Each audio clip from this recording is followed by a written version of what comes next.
ॐ जातवेदसे सुनमा वसो मामराति यतो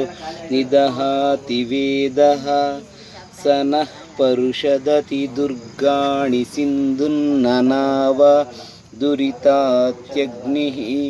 तामग्निवर्णा तपसानुदन्ति वैरोचनीया कर्मफलेषु जुष्टा देवीगुं शरणमहं प्रपद्ये सुतरसितरसे नमः। अग्ने त्वं पारयानव्यो अस्मात् स्वस्तिभिरति दुर्गाणि विश्वा पूष्यपुत्री बहुलानवुर्वी भव तोकाय तनयाय शंयो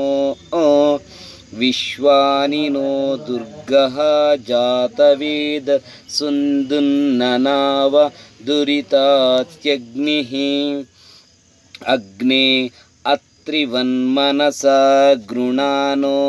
अस्माकं बोध्यवित तनूना पृथनाजितगुं सहमानमुग्रमग्निगुं हुवेमत्परमत्सदस्तात् स नः परुषदति दुर्गाणि विश्वक्षामद्देवो अतिदुरितात्यग्निः